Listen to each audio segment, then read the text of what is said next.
बिस्मिल्लाहिर्रहमानिर्रहीम नहमदुहु व नुसल्ली अला रसूलिल करीम अम्मा बाद। बात हमारी यहाँ तक पहुँची थी कि बरेलवी अहमद रज़ा ख़ान को क्या मकाम देते हैं, ये आपको पता चल गया ना। उस पे हवाले याद हैं? अगर सुनूँ तो सुनाओगे? हाँ जी। वो लोग वो जो कहते हैं अहमद रज़ा को सहाबा से बड़ा मकाम देते हैं, किस किताब में? किताब का नाम तो लिखा होगा ना तुम लोगों ने। सहाबा से बड़ा मकाम देते हैं, किस किताब में लिखा हुआ है? वसाया शरीफ में।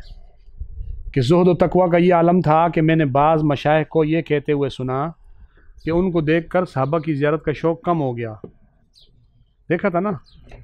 और दूसरा मैंने आपको बताया था कौन सा वाला, कि हाँ जी, तुम्हारी शान में जो कुछ कहूँ इससे सिवा तुम हो, क़सीम जाम इरफ़ा ए शहे अहमद रज़ा तुम हो।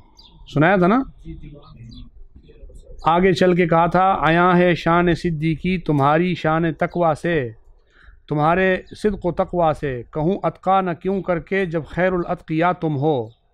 ये अहमद रज़ा को खैरुल अतकिया कह रहे हैं।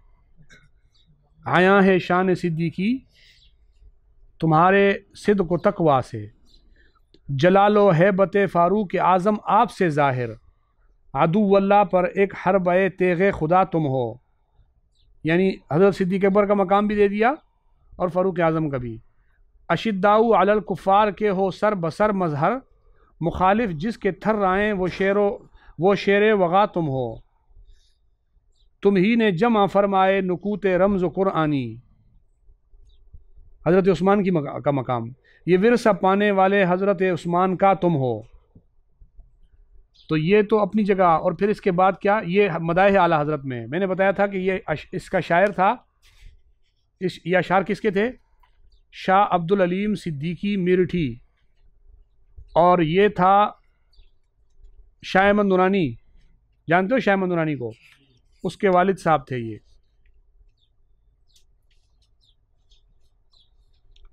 फिर उसके बाद इन्होंने उसके मकाम को बढ़ा के सहाबा से ऊपर ले जाकर, वसाया शरीफ का मैंने हवाला सुनाया था कि ज़ुहद व तक़वा का ये आलम था कि मैंने बाज़ मशाइख को ये कहते हुए सुना।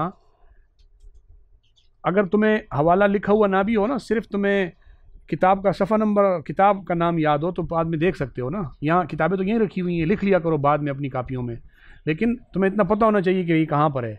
अब जो मैंने हवाला आपको सुनाया कि आया है शान सिद्दीकी, ये मदाह आला हज़रत सफ़ा नंबर 30 पर है।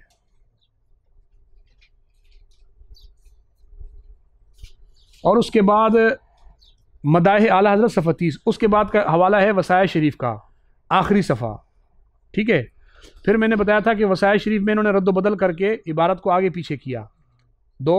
फिर मैंने बताया था कि ये अहमद रज़ा ख़ान को नामुमकिनुल ख़ता समझते हैं। क्या समझते हैं? और उसकी मैंने आपको फिर बताया था कि नामुमकिनुल ख़ता का माना मासूम होना। ये नामुमकिनुल ख़ता समझते हैं किस किताब में? हाँ जी, हाँ।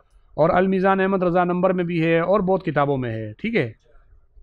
तो उसके बाद फिर हवाला दिया था कि ये नबी पाक सल्लल्लाहु अलैहि वसल्लम के लिए अक़ीदा असमत किस माना में समझते हैं। तो आप उसको अहमद रज़ा के अक़ीदा असमत के सामने रख के ख़ुद अंदाज़ा लगा लो कि इनके नज़दीक ज़्यादा बड़ा मासूम ये किसको समझते हैं। ठीक है। फिर उसके बाद मदाह आला हज़रत सफ़ा 43 का हवाला दिया था, और वो ये था कि ये कहते हैं कि तेरा और सबका खुदा अहमद रज़ा। सही है, ये हो गया। इसी तरीके से एक हवाला और भी है।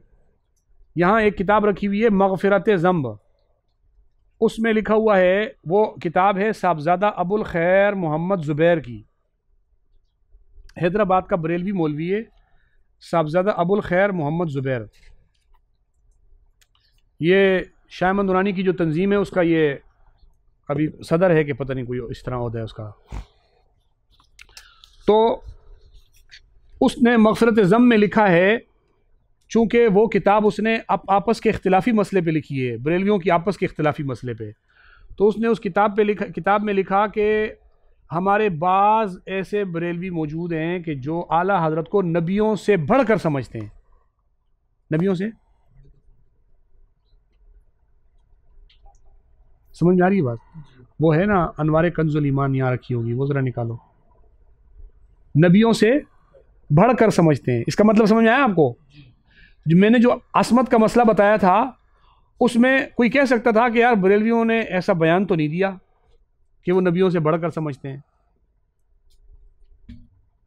तो अगरचे उस नज़रिए से क्या समझ में आता है वो तो आपने देख लिया। अब यहाँ पर वाज़े इबारत मौजूद है कि क्या ये अनवार कंजुल ईमान है, बरेलवियों की किताब है मेरे पास, इसमें भी इन्होंने ये बात तस्लीम की है। क्योंकि बाज़ बरेलवी आपको ये कह देंगे, इनकी उमूमन आदत होती है कि ये कह देते हैं कि जी ये तो किताब हमारी नहीं है। कभी आपको ये बोलेंगे, कभी ये कहेंगे कि ये किताब तो हमारी थी लेकिन इसके अंदर देवबंदियों ने गड़बड़ कर दी है, हमारी किताब थी लेकिन गड़बड़ इन्होंने की है। तो इस तरह की बातें ये लोग करेंगे। तो इस अनवार कंजुल ईमान में इस चीज़ को तस्लीम किया गया है कि ये साहबज़ादा अबुल खैर की किताब है और उसने अपनी इस किताब में ये बात लिखी है। समझ में आ रही है बात? तो एक बात तो तय हो गई कि ये किताब भी इनकी है और इन्होंने ये बात इसमें तस्लीम भी की है। ये खुद मान रहे हैं कि हमारे यहाँ उसको देखो, ये अगर बोले नहीं कि हम नहीं मानते, तो इनका बरेलवी आलिम लिख रहा है, साहबज़ादा अबुल खैर लिख रहा है, और अगर ये बहाना करें कि जी ये हमारी किताब नहीं है, तो हमारे पास इसकी तस्दीकात मौजूद होंगी कि वो तो इंशाल्लाह हम मौके के ऊपर आपको बहुत कुछ दिखाएंगे कि साहबज़ादा अबुल खैर इनके मसलक का मुस्तनद आलिम है और वो अपनी किताब में लिख रहा है कि हमारे बाज़ बरेलवी जो है वो, उसने तो बाज़ कहकर बाज़ की जान बचा दी है, लेकिन उसकी बाज़ से मुराद कुल हैं, क्योंकि वो इंशाल्लाह आगे वक्त आएगा तो हम बताएंगे कि बरेलवियत की तकरीबन सारी अक्सरियत ही ये अक़ीदा रखती है कि अहमद रज़ा ख़ान को ये बहुत ऊपर समझते हैं, बहुत ज़्यादा ऊपर समझते हैं। अभी कल मैं एक बरेलवी का फ़ोन सुन रहा था, इंडिया के एक बरेलवी ने वहाँ इंडिया के एक बरेलवी को फ़ोन किया और उसको कहा कि तुमसे मैं सिर्फ इतना पूछता हूँ कि तुम लोग जो कहते हो कि कब्र में शैतान आता है, हाँ कब्र में शैतान आता है और मुर्दे को बहकाता है, तो ये अक़ीदा दुरुस्त है? आपको पता है इस्लाम क्या कहता है कि इज़ा मातल अब्दु इन क़ता अमलुहु, रिवायत है ना भाई सिहा की, कि इंसान जब मर जाता है तो उसके अमल उससे जुदा हो जाते हैं, यानी अमल का ताल्लुक उससे टूट जाता है, वो आगे अमल नहीं कर सकता। ऐसा है ना? वो मरने के बाद काफिर होता है?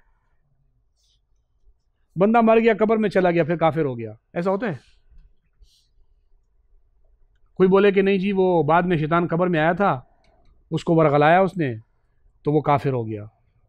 तो अब कब्र दारुल अमल है ही नहीं, वो दारुल जज़ा है, समझ गए? वहाँ पर तो जो ईमान लेके गया या जो कुफर लेके गया उसका हिसाब और उसका बदला होगा वहाँ पे। ये नहीं होगा कि वो कहे कि जी था तो मुसलमान, बेचारा दुनिया से मुसलमान गया है। अच्छा, यही वजह है कि आपने देखा होगा बरेलियों को कि ये अपनी कब्रों पे जाके, मुर्दों की कब्रों पे जाके उनको कलमे पढ़वाते हैं। चेक किए, वीडियो देखिए आपने नेट के ऊपर, पढ़ बेटा ला इलाहा इल्लल्लाह, ऊपर खड़े हुए हैं कब्र पे। वो क्यों पढ़वाते हैं उससे? क्योंकि उनको वो बोलते हैं कि शैतान अंदर आया हुआ होता है और वो उसको जो है ना तंग कर रहा होता है। फरिश्ते आकर पूछते हैं मर रब्बू का, तो वो शैतान उसको कहता है तू मेरा बोल, मेरा बोल। मादीनों का शैतान बोलते हैं मेरा बोल। तो कहीं ऐसा ना हो कि ये बोल ना दे, तो इसलिए ऊपर से खड़े होकर ये उसको नकल करवा रहे होते हैं, पर्चे की नकल करवा रहे होते हैं। इम्तिहान की जगह है ना भाई, तो ये ऊपर से बैठ के पर्चे की नकल करवा रहे होते हैं उसको, जबकि वहाँ नकल नहीं चलती। वहाँ जो कुछ करके गए हो उसी का हिसाब किताब देना होगा। अगर तुमने रब को यहाँ माना था तो वहाँ बताओगे कि तुम्हारा रब कौन है, और अगर नांगे शाह को माना था तो वहाँ तुम्हारे मुंह से रब का नाम नहीं निकलेगा। और नबी पाक सल्लल्लाहु अलैहि वसल्लम को माना था तो मा तक़ूलु फ़ी हाज़र रजुल या मन नबिय्यु का आप जवाब दोगे सही, और अगर नहीं तो हदीस में आता है हा हा हा कहेगा, वो जवाब में उसको कुछ आएगा नहीं तो आगे से कहेगा हा हा हा, हदीस में ही आता है। तो ये कहते हैं कि नहीं कब्र में शैतान आता है। समझ आ रही है बात? इस्लाम कह रहा नहीं आता, हदीस कहती है नहीं आता, लेकिन ये कहते हैं आता है। दलील क्या है? अहमद रज़ा ने लिखा है तो इसलिए आता है। हदीस के मुकाबले में, दीन और इस्लाम के मुकाबले में किसकी बात चल रही है? उसने कहा है आता है तो बस। तो वो बरेलवी से पूछ रहा था कि तुम तो नबी की बात नहीं मान रहे हो, तुम अहमद रज़ा की बात मान रहे हो, तो तुम क्या समझते हो? क्या नऊज़ु बिल्लाह, जब नबी पाक सल्लल्लाहु अलैहि वसल्लम ने फरमा दिया इदा मातल अब्दु इन क़ता अमलहु, कि जब बंदा मर गया उसका अमल का ताल्लुक उससे कट गया, अब क्या आप जो है ना ज़बरदस्ती कहते हो कि नहीं? यही वजह है कि कब्र पे ये अजान देते हैं। क्या करते हैं?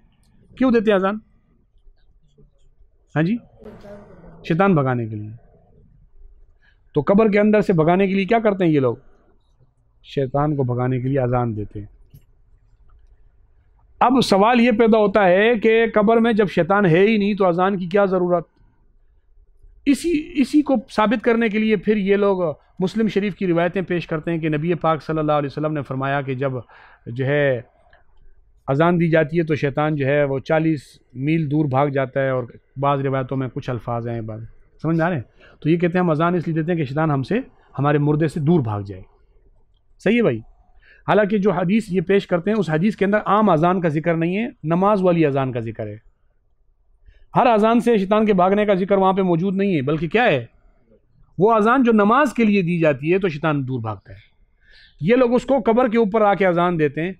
तो हदीस में तो शैतान की बहुत सारी जगह और भी हैं, बाथरूम में भी शैतान होता है, नहीं होता?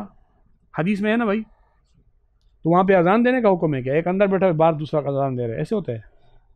उसके लिए दुआएं हैं, शरीयत ने जो चीज़ें मुकर्रर की हैं वही तरतीब है। भाई आप ये दुआ पढ़ के अंदर जाओ, शैतान आपको वहाँ नहीं होगा। अब ये क्या करते हैं, ये कहते जी कब्र में शैतान आ गया लिहाजा अजान दो। तो हदीस में आया कि शैतान गूंज मारता हुआ भागता है। क्या करता है? हदीस में जो हदीस पेश करते हैं ना उसमें ये लिखा हुआ है। तो अब कब्र में शैतान गूंज मार रहा है, ज़ाहिर है वो कब्र में था, अजान दे दी। अब उसने क्या किया शैतान ने? और भाग गया। तो हमारे एक बुजुर्ग आलिम कहने लगे कि इस कब्र के अंदर जो बरेलवी पड़ा होता है उस बरेलवी के पास शैतान आता है और आपने बाहर से अजान दे दी, शैतान ने गूंज मार दिया, इस बरेलवी मौलवी को और कोई अजाब देने की ज़रूरत है? इसको किसी और अजाब की ज़रूरत है? इससे बड़ा कोई अजाब है? ये क्या, कहाँ से लेकर आते हो बात को, कहाँ जाके फिट कर देते हो? इतना दूर से घुमा के लाया पहले तो। और नवादिरुल उसूल की जो हकीम तिरमिजी की किताब से पेश करते हैं कि शैतान आता है, वो किताब ही मुतबर नहीं है, वो किताब ही मुस्तनद नहीं है। क्योंकि हदीस, सही अहादीस और इस्लाम का अकीदा वो ये गवाही दे रहा है कि शैतान का अमल इंसान के साथ, शैतान का जो है बहकाने का यानी इंसान के साथ हिदायत और गुमराही का जो ताल्लुक है ना, वो रूह निकलने के बाद उसका ताल्लुक ख़त्म हो जाता है। हदीस में आता है गरारे तक जब इंसान की रूह पहुंच जाती है ना तो हिदायत और गुमराही का रास्ता बंद हो जाता है, बस फिर इंसान को उसका अच्छा और बुरा मकाम नज़र आ जाता है। अब इसके बाद फिर जब उसको आपने नहलाया, आपने कफनाया, आपने उसको 3 दिन रखा ताबूत में बंद करके, खादिम हुसैन रिजवी की तरह 3 दिन रखा, फिर 3 दिन के बाद उसको कब्र में लेके शैतान फिर आ गया, ये कौन सी बात है यार? तो ये सोच गलत है। लेकिन यहाँ पर ये नबी पाक सल्लल्लाहु अलैहि वसल्लम और दीन इस्लाम और अकीदा इस्लामिया को रद्द करते हैं, क्योंकि अहमद रज़ा ने लिख दिया तो बस उसी की मानते हैं। तो इससे भी आपको अंदाज़ा होगा और भी बहुत सारे मकामात ऐसे हैं कि जहाँ पर ये अहमद रज़ा ख़ान की बात को सामने रखते हैं।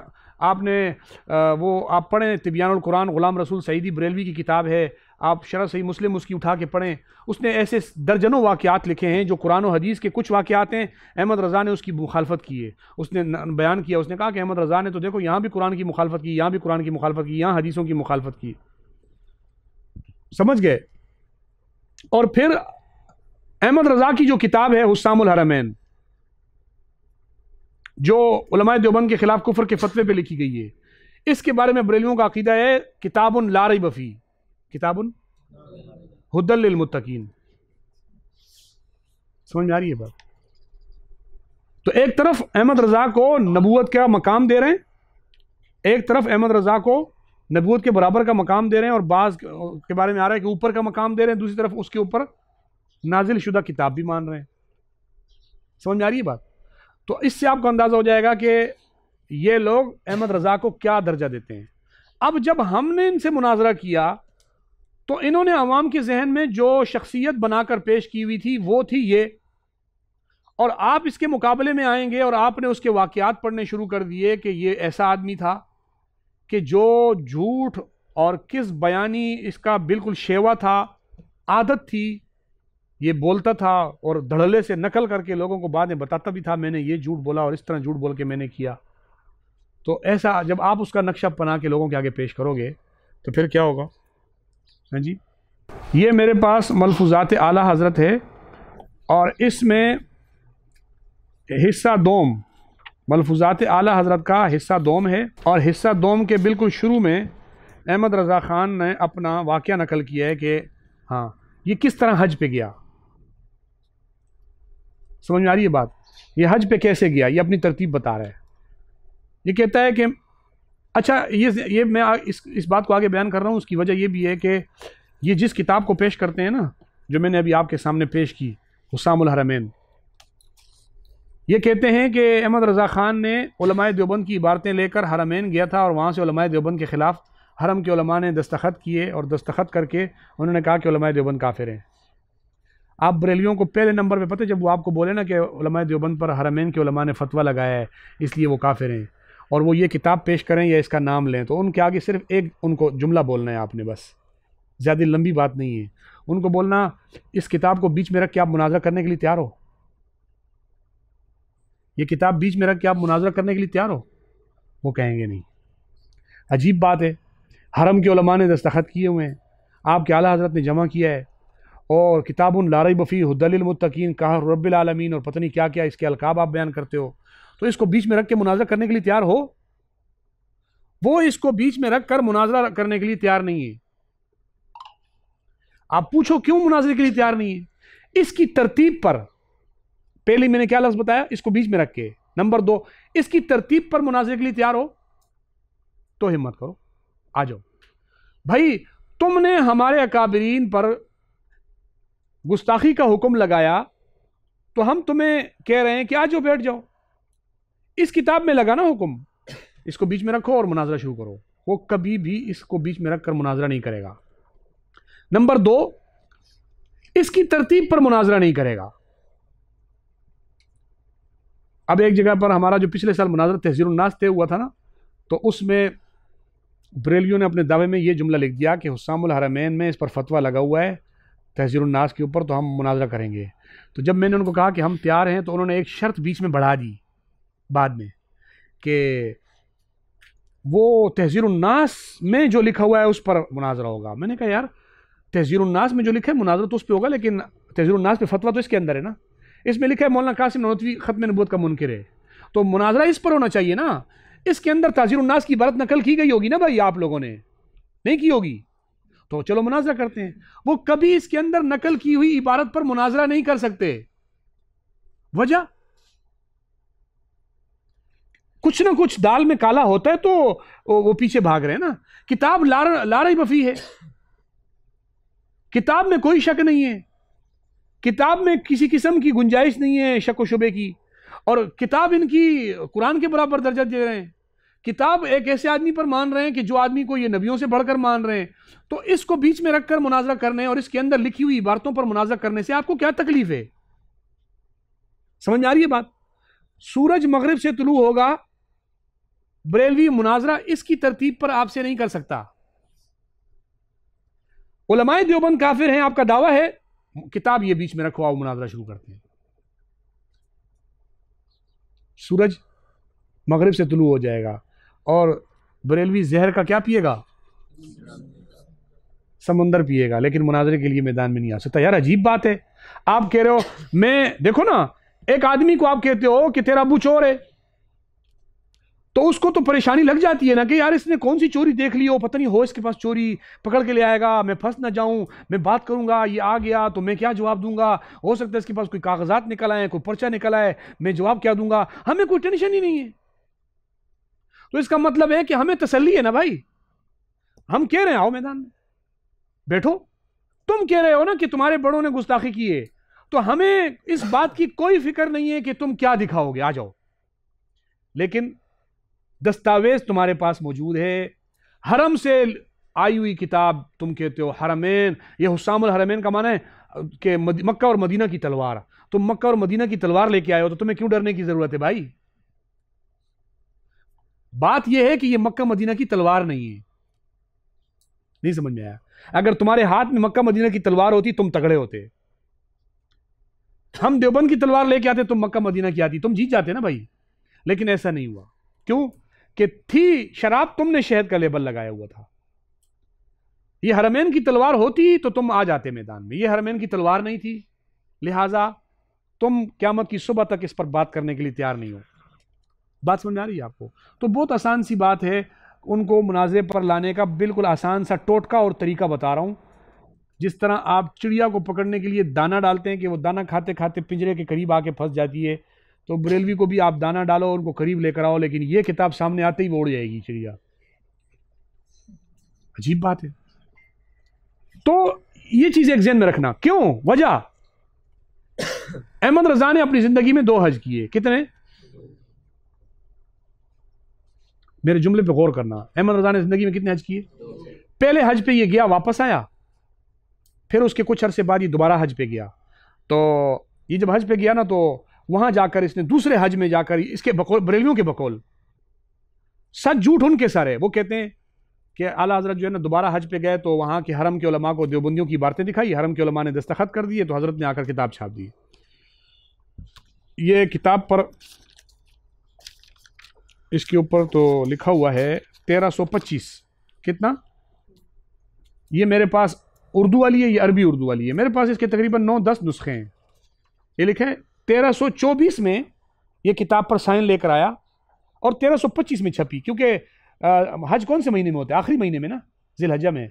तो यहाँ पर जब ये पहुँचा, उस ज़माने में तो जहाज़ों का सफ़र नहीं होता था, पानी के जहाज़ आते थे, तो इसने किताब छापते छापते 1325 हो गए।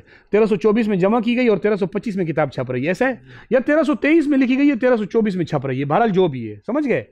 अब ये किताब हरम से लेकर आया था और इसमें लिखा हुआ था कि हरम के उलमा ने लिखा हुआ है, देखो एक आदमी मैदान में अकेला लड़ने जा रहा है तो उसको डर हो कि आगे से 10 आ जाएंगे तो मैं शिकस्त खा जाऊंगा। इसके पीछे हरम के उलमा थे, इसको तो डरने की जरूरत नहीं थी ना भाई। वो क्यों डरते हैं वो आगे बताऊंगा आपको। अब जब ये पहला हज करके वापस आया ना, अपनी माँ के साथ ये गया हज पे, हज से वापस आया, तो अहमद रजा खान कहते हैं कि जब मैं पहला हज करके वापस आया ना, सुनना मलफूजात आला हजरत हिस्सा 2 सफ़ा नंबर 148, वहाँ पर ये बात नकल करता है। फिर ये चलकर सफ़ा नंबर 149 पे अपनी माँ के बारे में लिखता है कि मैं जब हज से वापस आया ना, तो मैंने अपने घर के अंदर जैसे ही टांग रखी, जैसे मैंने अपना पाँव कहाँ रखा? घर में रखा, मकान में कदम रखते ही पहला लफ्ज़ मुझसे ये फरमाया। किसने? माँ ने। अहमद रजा ने जैसे ही पाँव घर में रखा ना, वापस आकर कहते मैंने जैसे ही पाँव घर में रखा ना, तो माँ ने मुझसे सबसे पहले ये फरमाया कि हज फ़र्ज़ अल्लाह ताला ने अदा फरमा दिया, अब मेरी ज़िंदगी भर दोबारा इरादा ना करना। अहमद रजा कहते हैं जब मैंने वापस पाँव रखा ना, घर में आया, माँ मेरे साथ आई, उसने मुझे कहा बस। ये कहते हैं मैं जब पहले हज से वापस आया ना, तो कहते हैं मैंने जैसे ही घर में पाँव रखा, मेरी माँ ने मुझे कहा दोबारा हज का इरादा। पहले हज से वापस आया, कहते हैं मैं पहले हज से वापस आया ना, तो माँ ने मुझे क्या कहा? हज फ़र्ज़ अदा हो गया, अब दोबारा हज का इरादा, बस दोबारा हज नहीं करना। ये कहता है मुझे तो हज का शौक़ हुआ दोबारा 1323 में, ये बाद में जब इसको हज का शौक़ हुआ 23-24 में, अब मुझे हज पे जाना है। अच्छा, अब ये आगे मसला बता रहा है। ये कहता है कि उनका ये फरमाना मुझे याद था और माँ बाप की ममानियत के साथ हज नफल जायज़ नहीं। देखो, एक हज फ़र्ज़ होता है, दूसरा हज फिर क्या होता है? नफिल होता है। ये कहते हैं माँ के साथ मैंने पहला हज फ़र्ज़ अदा कर लिया था, माँ ने कहा दोबारा नहीं करना। दूसरा हज नफिल होता है। दूसरा हज क्या होता है? तो नफिल माँ की इजाज़त के बगैर जायज़, माँ बाप की इजाज़त के बगैर। तो अब यहाँ माँ ने मना कर दिया है, अब यहाँ मुझे जब दूसरा हज करना होगा तो माँ से इजाज़त लेनी होगी। क्या करना होगा? अब इसको दूसरे हज पे जाना है, उलमाए देवबंद के खिलाफ फतवे लेने, तो इसको माँ की इजाज़त लेनी है। नहीं समझ में आया? क्या करेगा अब? माँ ने कहा था नहीं जाना, ये कहते हैं मुझे जाना है। अब ये तरीका इख्तियार कर रहा है माँ से इजाज़त लेने का। अब तरीका देख लें, आपको अंदाज़ा हो जाएगा कितना चीटर था ये। आगे चलकर ये आला हजरत बनेगा भाई, इसने आगे आला हजरत बनना है। काम क्या कर रहा है वो इनकी किताब में खुद लिख रहा है। ये कहते हैं मैं ये खुद वाकया लिख रहा है। ये कहता है कि मुझे जो है ना, एक हफ़्ता यहाँ सख्त परेशानी रही, एक रोज़ असर के वक़्त ज़्यादा इस्तिराब हुआ, दिल वहाँ की हाज़िरी के लिए ज़्यादा बेचैन हुआ। कहते हैं मैंने हज पे जाना था, दिल बेचैन हो गया, अब मैंने क्या करना है? बाद मगरिब मौलवी नज़ीर अहमद साहब को स्टेशन भेजा। मौलवी नज़ीर अहमद, जाहिल नज़ीर अहमद नहीं, कौन? ये भी ज़हन में रखना। मौलवी नज़ीर अहमद को स्टेशन भेजा कि जाकर बम्बई तक 2nd क्लास रिज़र्व करा लें कि नमाज़ों का आराम रहे। ये कहते हैं मैंने मौलवी नज़ीर अहमद को कहा कि जाके मेरे लिए ना टिकट लेकर आओ ताकि हम बम्बई जाएं और बम्बई से समंदर के रास्ते से हमने हज पे जाना है। माँ से अभी इजाज़त नहीं ली इसने, इजाज़त, लेकिन हज के लिए लगा हुआ है। कहते हैं वो बंदा, जब मैंने उसको ये बोला तो उसने जाके स्टेशन मास्टर्स को कहा कि हमें गाड़ी चाहिए। तो उसने पूछा कि किस ट्रेन से जाना है, तो मैंने कहा कि इसी रात वाली ट्रेन से जाना है। किस? इसी रात वाली ट्रेन से। तो कहता है कि वो मुझे स्टेशन मास्टर ने कहा कि वो गाड़ी आपको नहीं मिल सकती। वो गाड़ी मसलन अभी इस टाइम पे गया, बोला मुझे आज रात को जाना है, तो स्टेशन मास्टर ने कहा कि आप बंबई तक यानी हज पे जाने के लिए जो आपको गाड़ी चाहिए वो अभी आपको नहीं मिल सकती। उसके लिए क्या शर्त है? उसने कहा अगर आपको इससे ही जाना था तो आपको 24 घंटे पहले इत्तला देनी चाहिए थी। ट्रेन की टिकट कब मिलेगी? 24 घंटे। तो आपको तो अभी जाना है, तो आप कल जा सकते हो, लेकिन अभी। तो मुझे ये बताओ, ये कानून इसको बता दिया मौलवी नज़ीर अहमद को। अब सुनो, वो कहते हैं अगर आपको जाना था तो 24 घंटे पहले इत्तला देते। वो बेचारे मायूस होकर लौटना चाहते थे। मौलवी नज़ीर अहमद ने बोला यार टिकट नहीं हो रही, चलो वापस। कि एक टिकट कलेक्टर जो करीब रहता था वो मिल गया मौलवी नज़ीर अहमद को। उसने कहा तुम घबराओ मत, मैं चलता हूं। मौलवी नज़ीर को कहा मैं आपके साथ जाता हूं और मैं आपका मसला हल करता हूं। ट्रेन वाला स्टेशन मास्टर से जाकर कहा कि ये तो मुझसे कल कह गए थे, मैं आपसे कहना भूल गया। मौलवी नज़ीर अहमद मुझे कल बोल के गया था टिकट का, लेकिन मैं आपको कहना। सच बोला उसने, सच बोला। अगर सच था तो मौलवी नज़ीर का मुंह बंद था, वो खुद बोल देता मैं कल बोल के गया था। लेकिन सुनना, सच था तो मौलवी नज़ीर खुद बोल देता, झूठ था तो इसीलिए स्टेशन मास्टर ने कहा तेरी तरफ से मैं झूठ बोलता हूं। अच्छा, उसने जाकर कहा ये तो मुझसे कल कह गए थे, मैं आपको कहना भूल गया। इसने 163 रुपए आने की सेकंड क्लास का कमरा रिजर्व कर दिया। टिकट हो गई। टिकट कैसे हो गई? हज की टिकट कैसे हो रही है? नफिल हज है, हज भी नफिल है और टिकट भी वो इबादत जो झूठ बोलकर की जा रही हो, वो किताब जो झूठ बोल के टिकट लेकर हमारे खिलाफ लिखी जा रही हो। आगे देखते जाओ, अभी इब्तिदाई इश्क है, आगे देखो क्या कहा। ये तो मुझसे कह गया था तो मैं आपको कहना भूल गया, टिकट हो गई। ये कहते आप घर आ गया, वो घर आया, उसने आकर मुझे बता दिया कि भाई ये टिकट आपकी हो गई। अब मां की इजाजत लेने जा रहा है। सुनना भाई, कहां जा रहा है? मां से इजाजत जरूरी थी ना भाई, नफिल थी। में खुद पहले मसला बयान कर दिया कि नफिल हज जो है ना मां की इजाजत के बगैर जायज नहीं है, तो अब इजाजत लेनी है। अब जा रहा है मां के पास, वो ये अहमद रजा खुद जा रहा है। ये कहते हैं सिर्फ वालदा माजिदा से इजाजत लेना बाकी रह गई थी, जो निहायत अहम मसला था, और गोया इसका यकीन था कि वो इजाजत ना देंगी। क्या था? यकीन था, शक, यकीन था कि मां इजाजत नहीं देगी। किस तरह अर्ज करूं? और बगैर इजाजत वालदा हज नफिल को जाना हराम। मां की इजाजत के बगैर हज नफिल को जाना हराम। आखिरकार अंदर मकान गया, देखा हजरत वालदा माजिदा चादर ओढ़े आराम फरमाती हैं। मैंने आंखें बंद करके कदमों पर सर रख दिया। वो घबरा कर उठ बैठी और फरमाया क्या है? मैंने अर्ज़ किया हुजूर मुझे हज की इजाज़त दे दीजिए। पहला लफ्ज़ जो फरमाया ये था कि खुदा हाफिज। मैंने कहा इजाज़त दो। माँ ने क्या कहा? खुदा हाफिज। इजाज़त हो गई, माँ से इजाज़त हो गई। सुनो आगे, ये उन्हीं दुआओं का असर था। मैं उल्टे पैरों बाहर आया और फौरन सवार होकर स्टेशन पहुंचा। कहां पहुंचा? हज पे चला गया हज पे। मां ने इजाजत दी है, मसला भी हल नहीं हुआ। आगे सुनो, कहते हैं बाद वापसी के मालूम हुआ कि मैं स्टेशन तक भी ना पहुंचा हूंगा कि उन्होंने फरमाया कि मैं इजाजत नहीं देती। ये कहते जब मैं हज से वापस आया ना तो मुझे पता चला कि मां ने तो, मैं स्टेशन भी नहीं पहुंचा था कि मां ने पीछे से कहा मैंने इजाजत तो दी नहीं इसको। मुझे सिर्फ आपसे एक सवाल पूछना है। अहमद रजा कह रहे इजाजत हो गई, यही कह रहे, मां कह रही है मैंने इजाजत, दोनों में सच्चा कौन है? आला हजरत है, थोड़ा ख्याल करो। इसको झूठा बना रहे हो आप। बोल दो आला हजरत ने सच बोला। नहीं समझ में आया आपको? आपकी आला हजरत ही का सवाल है। आप कह दो कि आला हजरत ने झूठ नहीं बोला, माँ ने इजाजत दे दी थी, माँ झूठ बोल रही है। अगर इसने झूठ बोला तो अहमद रजा कज़्ज़ाब, माँ ने झूठ बोला तो फिर अहमद रजा झूठे का बच्चा। नहीं समझ में आया? लौट के बुद्धू घर को आए, जान बची 100 लाखों पाए। नहीं समझ में आया? जान बची 100 लाखों पाए, लौट के बुद्धू घर को आए। अब इसकी जान बचानी है भाई, कैसे बचाओगे? कहता है माँ ने गलत बयानी की है, क्योंकि अगर आप अपने आला हजरत को झूठा बोलते हो तो दूसरा झूठ बोल के जा रहा है। किताब मशकूक नहीं हुई है, किताब दफन हो गई है। नहीं समझ में आ रहा? अब मुझे एक बात बताओ ना, एक आदमी नमाज पढ़ने जा रहा है और उस नमाज के लिए तरीका ही गलत इस्तेमाल कर रहा है। नमाज होती है? फ़र्ज़ नमाज भी नहीं होती। फिर एक आदमी नफिल अदा कर रहा है, उसके लिए हराम तरीका, खुद बता रहे हराम बताया ना इसने, हराम तरीका इस्तेमाल कर रहा है। मैं कहता हूं अहमद रजा की ये किताब हरमैन से मकबूल है या नहीं है? मुझे पहले ये बताओ, उसका वो हज कबूल हुआ है नहीं हुआ? वो जिस हज पे गया था वो हज उसका कबूल है नहीं? पहले तो ये बताओ। वो किताब बाद में आएगी, पहले हज बताओ कबूल हुआ है नहीं हुआ।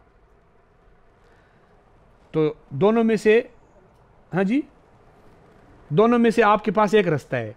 आप या तो अहमद रजा को बचाओ या उसकी माँ को बचाओ। बरेलवी कोशिश करते हैं दोनों बच जाएं। अब ये दोनों बचा रहे हैं। दोनों को कैसे बचाते हैं? ये कहते हैं असल में बात ये थी, हाँ जी, चूंकि, चुनाचे, अगर, मगर, दरअसल में बात ये है कि हम आपको कुछ कहना चाहते हैं लेकिन आप समझने की कोशिश नहीं करते। क्या आप कहना चाहते हैं? आप हमें कहें ना। कहते हैं हम आपसे ये कहना चाहते हैं कि माँ भी सच्ची है, आला हज़रत भी सच्चा है। अच्छा वो कैसे? कहा वो ऐसे कि माँ ने तो जो कहा ना खुदा हाफिज़, तो आला हज़रत ने ये समझा कि इसका मतलब है चला जा, लेकिन माँ ने ये नहीं, माँ का मतलब था, माँ ने गुस्से में कहा होगा, तो इसलिए माँ ने भी सही कहा और बेटे ने भी सही समझा। लेकिन हुआ ये कि माँ के खुदा हाफिज़ का आला हज़रत मतलब नहीं समझा, माँ के जुमले का मतलब नहीं समझा, ना समझ था बेचारा। हाँ जी, तो ये बेचारे को झूठ से बचाते हुए ना समझ बना बैठे। या तो झूठ से बचाते या फिर क्या कर दिया भाई, झूठ से बचाते बचाते उसको ना समझ बना दिया। हम भी ये कहते हैं कि उलमाए देवबंद की जो उसने तकफीर की है ना, वो ना समझ था। मसला वहाँ भी हल हो सकता था ना भाई। तुमने अम्मी और बेटे के बीच में सुलह करवा रहे हो, इधर उम्मत मुस्लिमा के बीच में सुलह की ज़रूरत है। वहाँ भी तो हो सकता था कि गलती हो गई इससे, नहीं, क्योंकि माँ बेटे में सुलह कराना ज़रूरी है, लेकिन उम्मत मुस्लिमा में तफरका पड़ता रहा, कोई मसला ही नहीं है। आला माँ जो कह रही थी खुदा हाफिज, उसका मतलब अहमद रजा गलत समझा। तो फिर मेरे एक सवाल और आप पर आता है कि जो शख्स अपनी माँ के खुदा हाफिज जुमले का मतलब नहीं समझ सकता, वो तहज़ीरुन नास जैसी मुग़लक किताब की इबारत को कैसे समझ गया? मौलाना कासिम ननोतवी रहमतुल्लाह अलैह जैसा मंतकी आलिम और ऐसा माहिर आलिम, उसकी किताब तहज़ीरुन नास को वो कैसे समझा होगा जो अपनी माँ के जुमला खुदा हाफिज को नहीं समझ सका? बात समझ में नहीं आई आपको? आप तहज़ीरुन नास उठाओ, एक सफ़ा पढ़ के मुझे समझा के दिखाओ। मैं कहता हूँ बरेलियों को कि मौलाना कासिम ननोतवी साहब रहमतुल्लाह अलैह की तकफीर और वो सारी बातें तो बाद में करना, आप तहज़ीरुन नास सामने रखो, मुझे एक सफ़ा समझा दो, लिखा हुआ क्या है। उर्दू में लिखी हुई है किताब, अरबी फारसी नहीं है, न पश्तो है। तो समझो ना भाई, तुम्हारी उर्दू ज़बान मादरी ज़बान है, किसी की कौमी ज़बान है, किसी की कुछ ज़बान, समझो, समझाओ हमें। माँ के जुमला खुदा हाफिज, इसका माना यह बनता है कि माँ कह रही है मैंने इजाज़त दी नहीं, यानी मेरे जुमले खुदा हाफिज का यह मतलब ही नहीं था कि तू चला जा। यह मतलब कैसे समझ गया? इससे यह बात वाज़ेह हो गई कि यह जुमलों का गलत माना लेने का आदी था, जुमलों के गलत माने निकालने का वो जुमला इसने निकाला। कितने जुर्म करके हज पे जा रहा है? माँ से झूठ बोला और टिकट झूठ बोल कर लिया। तो मैं कहता हूँ कि आप कहते हो कि उलमाए देवबंद की तकफीर की है उसने इस किताब के अंदर। मैं कहता हूँ ये किताब की तकफीर तो बाद की बात है, पहले बताओ ये हज, जिस हज पे गया था वो हज कबूल हुआ है? इसीलिए यही वजह है। उसके बाद अहमद रजा 17 साल जिंदा रहा। कितना? दूसरे हज के बाद कितने साल जिंदा रहा? एक उम्रा भी नहीं किया। हज तो दूर की बात है, एक उम्रा भी। और भाई मुझे पहले तो ये समझाओ कि ये क्या उन्वान लगा हुआ है? आला हजरत का इस किताब का नाम क्या लिखा हुआ है? इसका क्या लिखा हुआ है? कोई दोनों में फ़र्क? ये मलफूज़ात के मेरे पास कितने नुस्खे हैं, थोड़ा सा आपको ज़ियारत करवा दूँ। मलफूज़ात आला हजरत ये अलग है ना, मलफूज़ात आला हजरत ये अलग है ना, मलफूज़ात आला हजरत वो नूरी कुतुब खाने वाला ये अलग है। इन चारों में यही वाक़या लिखा हुआ है कि वालदा ने हज की इजाज़त पर जुमला कहा खुदा हाफिज़, ये चारों में लिखा हुआ है। सही है। अच्छा आगे और भी हैं मलफूज़ात। ये क्या है? कितने हो गए? 5। ये कितने हो गए? अलग अलग है ना, 6। ये कितने हो गए? 7। ठीक है। अब आगे आ रहा है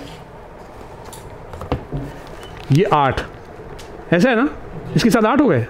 ये मलफूज़ात आला हजरत छप रही है, ये अहमद रज़ा के मरने से 2 साल पहले छपी थी। कितना? यानी 1919 में, 1900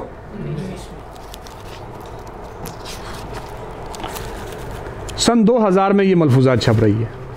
किस में? 80 साल बाद। कितना? इसमें ये वाक़या मौजूद है। ये झूठ बोलकर टिकट लेने वाला, माँ से बगैर इजाज़त के हज करने वाला, दोनों वाक़े इसमें मौजूद हैं। ये 7 नुस्खों में ये वाक़या मौजूद है, और भी मैं आपको ऐसे 7 और नुस्खे भी दिखा सकता हूँ जिनमें ये वाक़या मौजूद है। ये दावत इस्लामी वालों ने मलफूज़ात आला हज़रत को हिस्सा अव्वल, हिस्सा दोम, ये 4 हिस्से थे। ये जो मैंने आपको दिखाया ना, ये 4 हिस्से हैं। तो बाद में इन लोगों ने ये हिस्सा अव्वल हिस्सा दोम करके छापा, अलग अलग तखरीज किए, यानी हवालों को असल किताबों से निकाला है। ये हिस्सा दोम मैंने अभी पढ़ के आपको सुनाया ना। ये क्या लिखा हुआ है? आला हजरत का वही उन्वान है। ये दूसरा सफ़र है हज। वालदा से इजाज़त कैसे ली, लिखा हुआ है कि वही वाक़या पूरा यहाँ लिखा हुआ है, पूरा। दावत इस्लामी ने क्या किया, ये जो मलफूज़ात के 4 हिस्से थे ना, जो मैंने 4 जिल्दों वाला नुस्खा मैंने आपको दिखाया, दावत इस्लामी ने इन 4 हिस्से हैं इसके अंदर, इन 4 हिस्सों में एक एक हिस्से की तखरीज की। ठीक है। पहले एक तखरीज करके उसको छाप दिया, फिर दूसरा हिस्सा तखरीज करके छाप दिया, ये 2 छप गए। अब आगे इन्होंने तीसरा और चौथे हिस्से की तखरीज की, तो इन्होंने सोचा कि उनको 3 और 4 करके छापने के बजाय एक साथ छाप देते हैं। कैसे छपा? 4 हिस्से। ये कौन सी सन में छपा है? सन 2009। 2000। अब आते हैं वही वाक़या इसमें से निकालते हैं। ठीक है, जो वहां पे लिखा हुआ था हिस्सा दोम। मैं आपको सफ़र नंबर बताता हूं अपने अपने पास। आला हजरत का दूसरा सफ़र हज, उन्वान है वालदा से इजाज़त कैसे ली। सुनना भाई, ये जो 2 गलतियां थी ना, टिकट झूठ बोल कर लिया, जब दावत इस्लामी ने यह हिस्सा दोम छापा, इसमें मौजूद है कि वो झूठ बोलकर टिकट लेने का वाक़या भी मौजूद है और माँ की इजाज़त वाला जुमला भी मौजूद है, इसमें से निकाल दिया।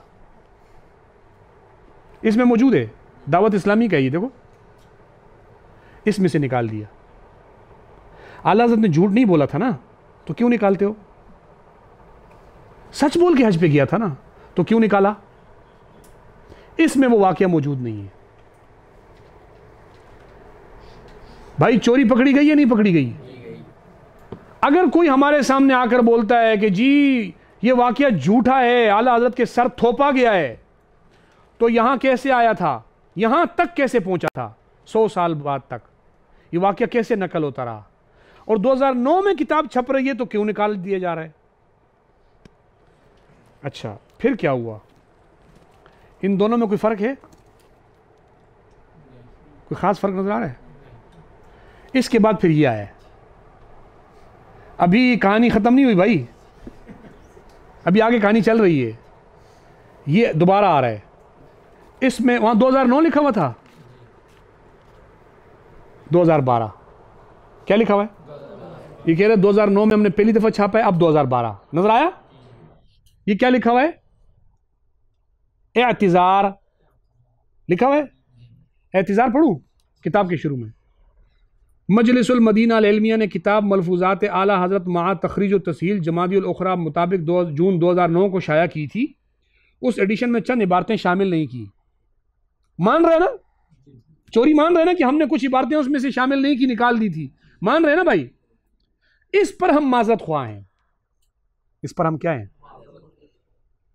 इस एडिशन में 2012 में उन इबारतों को शामिल कर दिया गया है। कह रहे हमसे गलती हो गई थी, हमें नहीं करनी चाहिए थी, हमने गलती से निकाल दिया, हमें उसको नहीं निकालना चाहिए था। हम अभी दोबारा उनको इस इबारत को वापस डाल रहे हैं। जितनी जितनी इबारतें हमने निकाली थी, बहुत निकाली हैं, ये ज़हन में रखना। ये एक नहीं निकाली, 200 इबारतों में तब्दीली की है। कितना? एक किताब में। आगे मैं इसलिए कह रहा हूं कहानी बहुत लंबी है, मैं मुख्तसर बता रहा हूं। आ जाएं जनाब, अब आते हैं वापस हिस्से दोम में। वालदा से इजाज़त कैसे ली, वही उन्वान है। इबारत मौजूद नहीं है, हम माजरत ख्वाह हैं, हमने इबारतें शामिल नहीं की थी, हम दोबारा डाल रहे हैं। इबारतें मौजूद नहीं है, आइंदा नहीं करूंगा, फिर भी कर रहे हैं। नहीं समझ में आया? इसमें कह रहे, इसमें कर दिया, फिर कहा हमने जो है ना कुछ इबारतें पिछली दफ़ा नहीं डाली थी, तो अब हम वो वापस डाल रहे हैं दोबारा। हम इस पर माजरत ख्वाह हैं, गलती माफ़ करो, आइंदा नहीं होगा। उसी किताब में फिर निकाली हुई है। कोई पूछने वाला पूछ सकता है कि ये क्या है? अहमद रज़ा की ज़िंदगी में छपने वाली किताब, उसके मरने से 2 साल पहले ये किताब लिखी छपी है। इसका नाम भी अहमद रज़ा ने खुद रखा है। इसका सबूत भी इसी किताब के अंदर इलियास कादरी वालों ने खुद लिखा है कि आला हज़रत ने इस किताब का नाम खुद लिखा है, खुद रखा। बाद में कोई कहा बाद वालों ने लिखा, बाद वालों ने खुद रखा।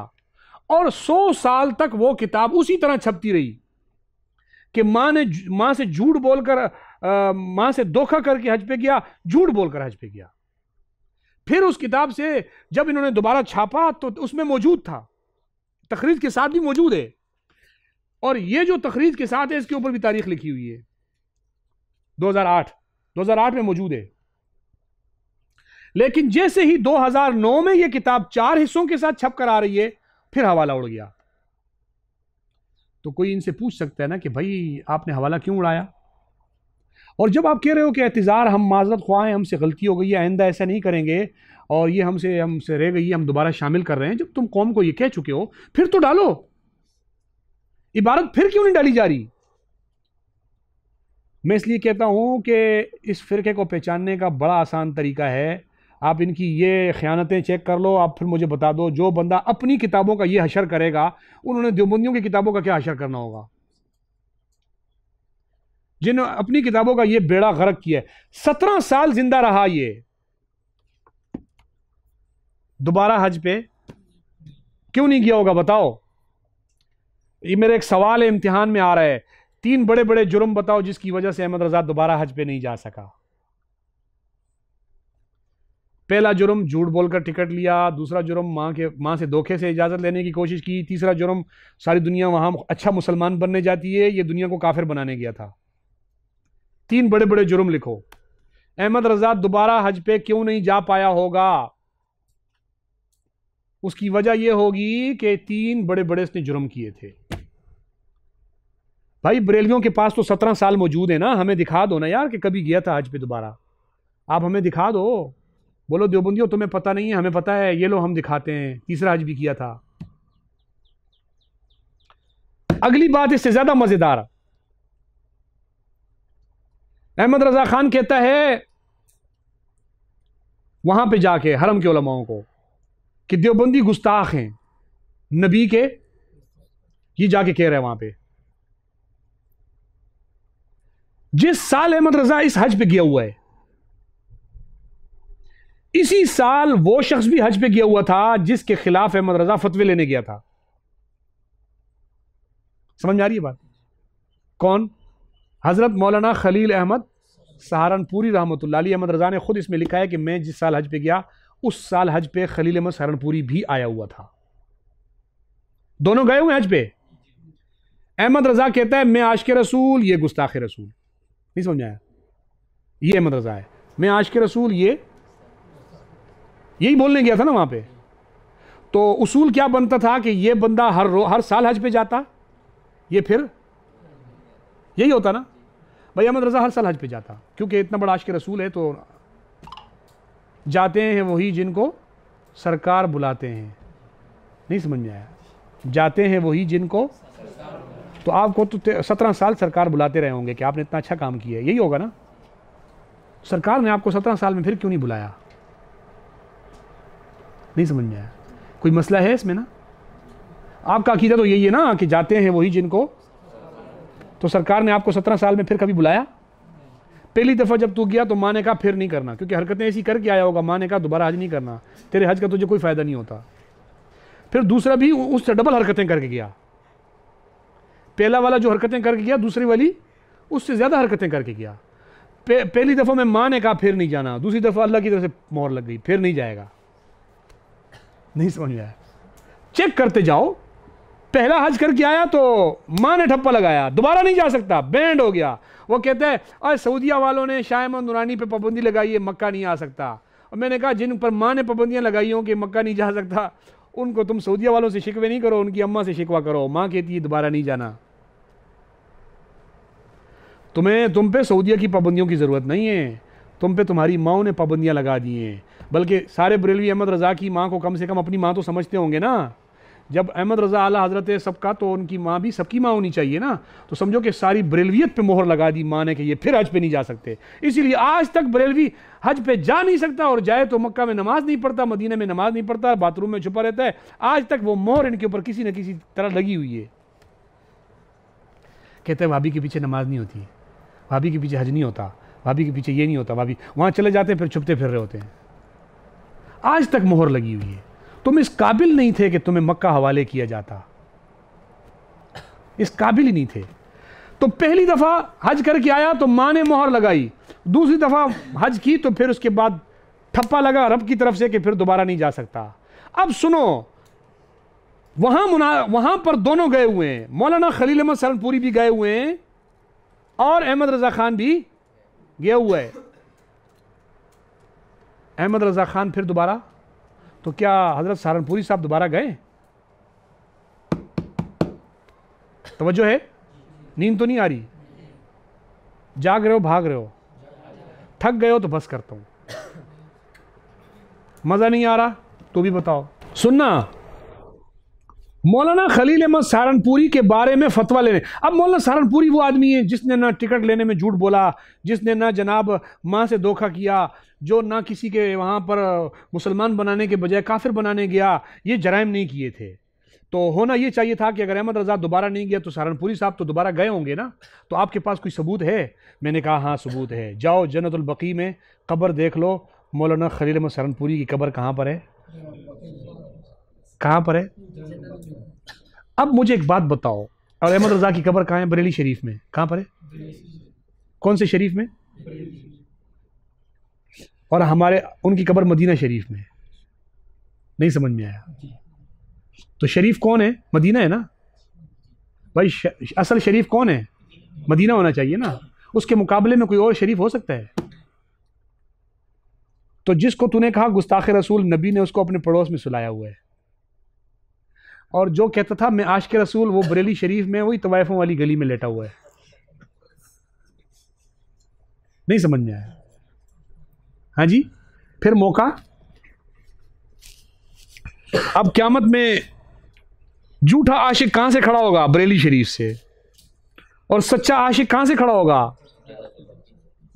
बस हमारे बहुत सारे हज़रात कहते हैं देखो अल्लाह ताला ने तुम्हारे सामने हक को बड़ा वाज़े किया हुआ है, तुम्हें क्या सर पीटने की ज़रूरत है, जाके दीवारों पे सर मारते हो। एक आया 10 वाला, उसने आके लोगों को कहा कि हज़रात शेखैन अबू बकर उमर मुसलमान नहीं है। कहा ना लोगों को, वो काला 10 वाला, उसने आके क्या कहा? अबू बकर उमर मुसलमान। तो किसी को मुझे बताने की ज़रूरत है कि अबू बकर उमर मुसलमान थे या नहीं थे? देखो, हम में से मेरे वालिदैन फोत हो गए, बड़े नेक मुत्तकी परहेजगार लोग थे, अल्लाह के वली थे मेरे माँ बाप। हर बंदा जिनके माँ बाप नमाजी मुत्तकी परहेज़गार हों, वो कहता है कि मेरे माँ बाप मुत्तकी परहेज़गार हों, मुझे अल्लाह से पुख्ता उम्मीद है कि वो जन्नत में होंगे, लेकिन मुझे जन्नत में नज़र नहीं आ रहे। आ रहे हैं?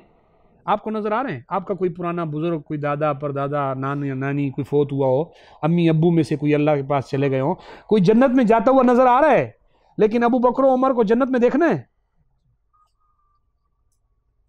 नबी के करीब जो जगह होगी वो क्या होगी? और नबी के फरमान के मुताबिक। तो जो कह रहा है कि वो जन्नती नहीं है, वो काफिर हैं, वो ऐसे हैं, वो वैसे हैं, तो उसकी लानतें, उसका कुफ्र सारा उसके मुंह पे जाके लग रहा है नहीं लग रहा? वापस लग रहा है नहीं लग रहा? तो मैं यही तुमसे पूछता हूं कि खलील अहमद 65 उलमाए देवबंद जन्नतुल बकी और जन्नतुल मुअल्ला में उनकी कब्रें हैं।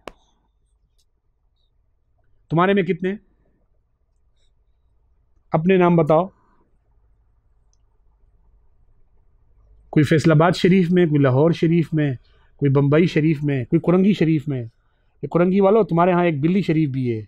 इलियास कादरी ने ढूंढी थी एक बिल्ली जिसके माथे पे नाल बना हुआ था, कहता था बिल्ली शरीफ कुरंगी शरीफ में। एक बिल्ली शरीफ है कहाँ पर? कुरंगी शरीफ में। बहुत पुरानी बात है, एक वीडियो आई थी, किसी ने बिल्ली दिखाई, उसके लोगों के ईमान से खेलते हैं। एक तस्वीर में बना के कोई ले आया, वो दिखाया जी बिल्ली के माथे पे नाल शरीफ का नक्शा बना हुआ है। कहाँ पर पाई जाती है ये बिल्ली शरीफ? कहा जी ये कुरंगी में। अच्छा, तो कुरंगी शरीफ में, फ़ौरन कुरंगी भी शरीफ हो गया। इधर आओ, इधर मदीना और मक्का शरीफ में जाके देखो कि कितने अकाबिर हमारे उलमा वहाँ हैं।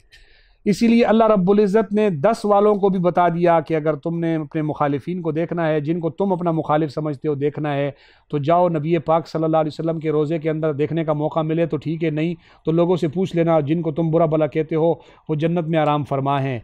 और जिस खलील अहमद सहारनपुरी के कुफ्र पर तू फतवे लेने के लिए गया था, तू तो बरेली शरीफ में पड़ा हुआ है, और वो खलील अहमद सहारनपुरी आज भी नबी पाक सल्लल्लाहु अलैहि वसल्लम के पड़ोस में आराम फरमा है। हक और बातिल बहुत आसान है समझना, बहुत आसान। आज तक मोहर लगी हुई है इनके ऊपर। ये फिटकार उस दिन लगी थी इनके ऊपर।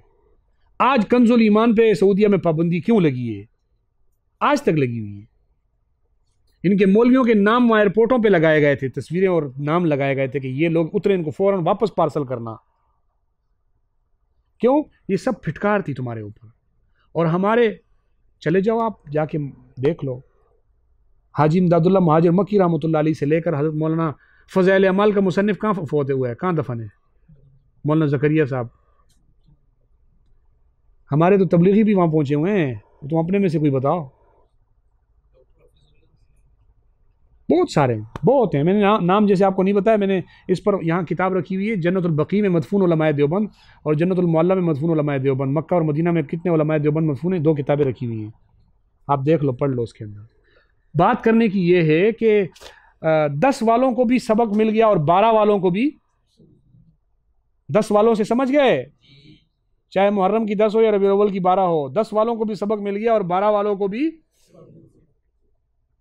ये 10 वालों से 2 कदम आगे नहीं है, 12 है ना भाई, 2 नंबर ज्यादा है इनके। हमें 12 रबीउल अव्वल का मसला नहीं है, मैं रबीउल अव्वल पे बात नहीं कर रहा हूं, मैं इनको 12 वाला कह रहा हूं। ये 12वीं भी तो करते हैं, समझ में आ रही है बात? तो इस चीज से आपको हक और बातिल समझना बहुत आसान हो जाएगा। लेकिन सिर्फ क्या है, मैं अक्सर तलबा को कहता हूं कि आपको ये देखने की ज़रूरत ही नहीं है। अब जब बरेलवी बात करेगा अहमद रज़ा की शख्सियत पर मेरे साथ, और मैं ये हवाले उठा के पेश कर दूंगा, तो उसने तो अहमद रज़ा को ये दुआ तेरा सबका खुदा अहमद रज़ा बना के पेश किया था, और मैंने जब उसको ये उठा के पेश कर देना है तो उसकी जो इमारत खड़ी थी, उसने जो इमारत बनाई थी अहमद रज़ा के फ़ज़ाइल की, वो धड़ाम से नीचे गिरेगी नहीं गिरेगी। तो इसलिए बरेलवी कभी अहमद रज़ा की शख्सियत पर मुनाजरा नहीं कर सकते।